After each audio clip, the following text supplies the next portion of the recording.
Hello and welcome to Pandora Astrology's monthly horoscope for October of 2023. We are the astrologers of Pandora Astrology. I'm Jamie Kale Miller. I'm in Berkeley, California. And I'm Julia Mijas, and I'm in San Francisco, California. Let's take a look at what's happening this month.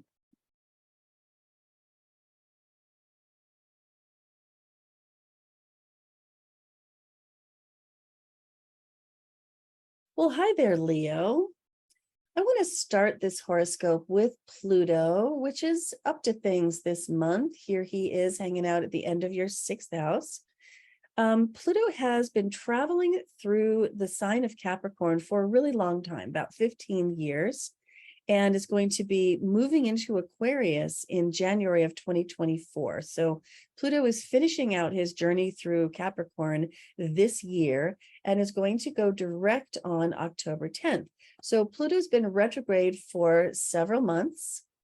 And Pluto, in traveling through Capricorn, has been doing a lot of transformation and metamorphosis, which is Pluto's job, in the area of authority and the big hierarchical structures of our lives, such as corporations, government.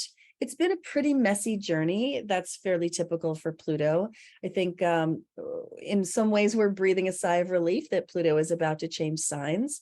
But I think that this final movement of Pluto to finish up Capricorn is going to be, kind of a humdinger.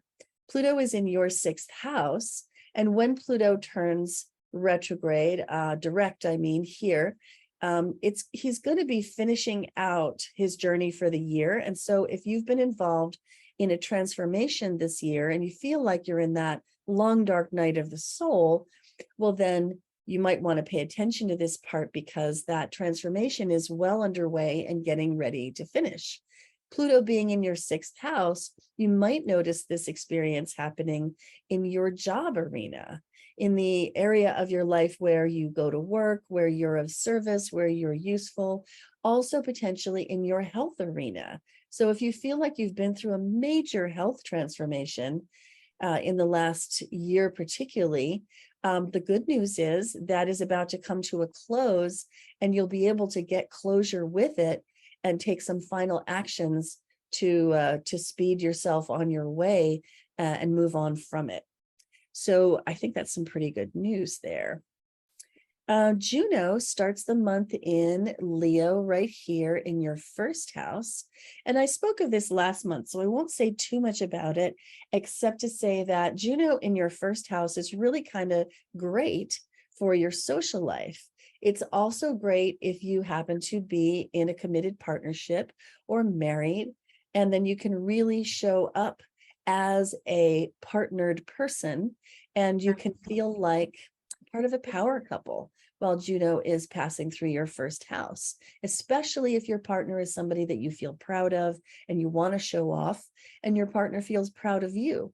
So this transit of Juno through your first house has probably been pretty nifty that way and bumped up your social life. However, Juno is going to be quickly moving on into your second house this month. And Juno is all about collaboration and partnership and social leadership. And so wherever she travels, you want to bring that spirit of partnership to this arena. Now, if you do happen to be married or partnered with Juno in the second house, it's a really good time to sit down and have some frank and detailed conversations and really some well-ordered conversations with your partner about money and about separation of money. What's yours? What's mine? What's ours? How does the money flow around our relationship when it comes in? Who brings it in? Where does it go from there? How do we both have what we need as a couple, and how do we also have a sense that there is something that belongs only to each of us so that we can have that security as individuals within this couple? It's a great conversation to have while Juno is passing along through your second house. Another thing that Juno can signify, and this is also true for Venus, which is hanging out with Juno here in the second house, and Julia will say more about that shortly. But another thing that Juno can signify is to consult with a partner, like a consultant, an agent, an advocate, a lawyer, to consult with somebody who is an expert about money. So it might be your financial planner, your family lawyer, your CPA, that sort of person would be a good person to connect with while Juno is passing through your second house to help you get your finances into better order, because this is the house of money. Now, Ceres, right here, the Earth goddess is traveling along through the fourth house, which is pretty terrific. Ceres rules the things that connect us to the physical world. That would be food, body, and money. She's a very practical goddess, and she's all about good stewardship, bringing good maintenance practices wherever she goes. The fourth house is the house of home and family, domestic life, heritage, and roots. And when Ceres is here, it lasts about 2 months. She starts the month here already and will continue in this house throughout the month. This is a really good time to do maintenance around your home and to be in really good physical habits in your home life. And if you have elder parents and they require care, this is a really good month to set up the systems to make that as easy for everyone as possible. So there's some really good uses of this transit. Hey, Julia, what's up with Venus, Mars, and Mercury this month for the Leos of the world? Well, the good news, Leo, is that both Venus and Mercury are direct this month because they were retrograde last month and that was causing all sorts of issues. But we'll begin with Venus, the planet of relationships, love, and pleasure. So she's slowly gaining speed in the sky while direct, and she starts the month in your first house. This is a very personal house. It represents you. It represents your body. It represents the energy to project out to others. And with Venus here, it's really, really great for the single Leos out there because it's a good time for dating. And for every Leo, it's a wonderful time to do something to beautify yourself, like get your hair done or shop for a new outfit. You'll also be a little extra charming and well received by other people during this transit. Now, on the 8th, Venus enters Virgo, which is your second house. This is a money house and the house that represents all of the stuff in your life. So when Venus comes into this house for the rest of the month on October 8th, it's going to bring a little bit of stuff luck into your life. You might attract more beautiful things into your life, like art or jewelry or Venus related stuff. You could be feeling a lot more sensual, wanting to indulge in good food, go out, spend a little bit of money, or even stuff that's luxury oriented, like getting a massage. Another very constructive way of using this transit, instead of just enjoying all of the good stuff coming to you, is find a way to sort of expand your security and money in some way that might have lasting results, even after this transit is over. Now, Mars, which is really different than Venus, Mars is the planet of energy. Wherever we have Mars, we can be super driven, but where we can also run into flare-ups. He starts the month in your third house of siblings and neighbors. So you could experience some annoyances in your neighborhood, or maybe from your siblings, sibling rivalry might still be strong no matter what age you are. Then by October 11th, Mars moves into your fourth house where he's going to be for the rest of the month. This is a hidden house. It's one of the water houses. So planets in this house tend to be a little bit more hidden. It could mean that your energy and your anger kind of go underground a little bit. Maybe you're ruminating on something that happened a long time ago that's really bothering you and not kind of speaking up about it. Mars in the fourth house can also mean conflict with parents or with the people you live with. Now, a very good use of Mars in the fourth house is to get a lot of stuff done at home, like clean out your closets, do a lot of cooking, be a little careful with fire and knives because that's Mars in the fourth house, but you can still get a lot of good cooking done, get a lot of stuff around your house done, which is definitely the best use of this transit. And then finally, I did mention Mercury, who is also direct this month, also gaining speed in the sky like Venus. And he starts off in your second house of money. So a big focus on the second house of money for you this month, Leo. Now, Mercury in the second means that you're going to be preoccupied with money, thinking about it a lot, planning it, strategizing it, talking with other people about it. But by October 4th, so pretty early on, Mercury enters the third house, which is Mercury's favorite house. He does very well here because he and the third house represent similar things. So when Mercury's in the third for the rest of the month, you could have more communication, more connections with your siblings, with your community and your neighborhood. It's also a writing house. So if you have any writing to get done, fabulous, fabulous time for it. By October 19th, Mercury is going to conjoin the sun directly while in your third house as well. And the reason why this is such an important date to keep track of is we call it Greater Epiphany Day because it's a time of insights and revelations. And like I said, this is happening in your third house. So around that time, you might have a lot of clarity in your life, maybe regarding one of your siblings, your local community and neighborhood or neighbors, or even some writing or learning project you have. So great time to keep track of, especially if you are writing. That might give you a lot of clarity on what it is you're writing about. Hi, Jamie here. Horoscopes and moon videos are fun, but they don't go very deep, really. If you want depth and personal clues, you'll want to join our monthly live workshop where you can talk with a real astrologer about your own chart. This month's topic is undergoing Pluto transformations with power and grace. Because Pluto transits feel like a long, dark night of the soul, and psychological death and rebirth is hard for all of us. In the workshop, I'll explain how to navigate these biggest of all life's changes smoothly. This workshop is expressly for our Demigod Patreon subscribers who pay only $15 a month for access to live events like this one. It's easy to sign up at the Patreon link in the description below. I'd love to see you there. Now let's get back to the video.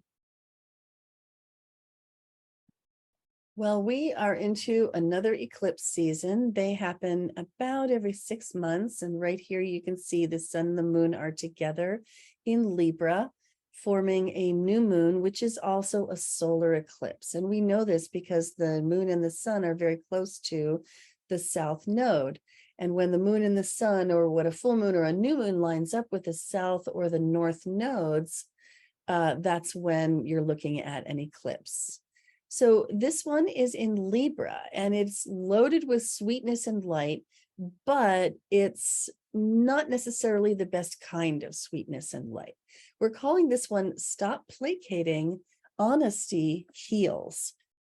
Because the quality of this south node in Libra dictates that it's important to release bad old habits around being too sweet, too nice, too kind, until you're like saccharine. And this lands in the third house for you. Now, I want to mention that eclipses are times when we must look at our shadow. A solar eclipse is when we may evince some shadow behavior. We may act out our shadow into the world, and thus it may be visible to other people. And this landing in your third house, Leo, suggests that this could be a day, and it's October 14th, when you might find yourself just layering on, like sprinkling so much sugar onto something that you almost got to ask yourself, like, what's the truth here anyway? The North Node is with Chiron during this eclipse, and there's a very strong pull towards honesty as a form of healing, cutting through the mustard, being direct and letting people know what you actually want instead of trying to cover it, slather some honey over top of it and make it more appealing. So watch out for that during this eclipse. And then the month's second eclipse happens on October 23rd, October 28th, I mean. And that one is a lunar eclipse in Taurus right here, which lands in your 10th house. Now, a lunar eclipse also shows us our shadow, but it does so in an emotional way. We may find ourselves having shadowy feelings surging up to the surface and feeling like there are emotions emerging that we just don't want to look at every day, and that we'd really rather not feel, and certainly don't want to be seen feeling. And I'm saying that just that way because when this eclipsed moon lands in your 10th house, well, that's the house of public life. That's the house of career. And so during this eclipse, I think it's really important, if you want to maintain a good reputation in your work, to watch out for big emotions coming out and a good deal of stubbornness. Now we're calling this one Release Ties, Lean into Independence. And we're calling it that because the sun is in Scorpio, and this is built on a full moon. That's normal for eclipses. Sun in Scorpio, opposite moon in Taurus, and very close to the nodes. So we have that south node in Libra as right here, very close to the sun. And this is the releasing end of this eclipse.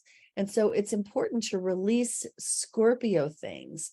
And particularly because this Scorpio sun lands in your 4th house, which is the house of family and home and domestic life and family ties. This does strongly suggest that you may encounter a situation where you need to let go of some dependence on family and instead lean into independence of your own, particularly financially is most likely, although emotionally perhaps too. And quite often money is tied up with emotions, especially when it involves family as well. This moon, I do want to say, has so much harmony with it. It's likely that nothing particularly bad needs to happen, and that actually leaning into the feeling of independence may allow you to release ties with family that have been holding you back, and everybody actually finds it to be a win. You should definitely check out both the videos that we made about these moons, these eclipses, which you can find on our website, pandoraastrology.com, on the monthly forecast page. Now I want to tell you about the seasonal change, which happens on October 23rd. And here is the sun changing signs, moving on into the 4th house. And it's really a reflection of a shift that goes on over the course of the month, where at the beginning of the month, we have a lot of activity here in your 3rd house in Libra. And so the emphasis there is on communication and learning and listening to people and having people, expressing yourself to people so that they really hear you. And that's the preoccupation at the beginning of the month. But as the month goes on, the preoccupation, like the cluster of planets, moves on into your 4th house. And so you become much more preoccupied with family and home life. And so the sun, as it moves into your 4th house and passes through Scorpio, it's a really good time to bring your high quality attention to the region of home and family. If there are family members that you haven't been spending enough time with, that you haven't been, meeting them where their love language is, like giving them the hugs that make them feel really loved and seen, giving them the attention that they want, spending time with them, telling them how much you care. This is a really great transit for bringing the light of your high quality attention into your home, and also spreading it out among extended family members, like that cousin that you actually like to hang out with, but maybe forget about for periods of time. Whoever that person is, this is a really good time to reach out and cultivate a thriving connection in your family. The sun is going to be in this house for 30 days, starting October 23rd, and it's a really good time for these kinds of activities. Well, that's all for today. If you love Pandora Astrology's free and informative horoscopes, then please do hit that like button, subscribe to our channel, and share our horoscopes with your friends. You can find out so much more about how this month's transits affect you in very personal timing in our monthly Patreon workshops. Find the link in the description below to get started. And until next time, we'll see you around the cosmos. Bye-bye.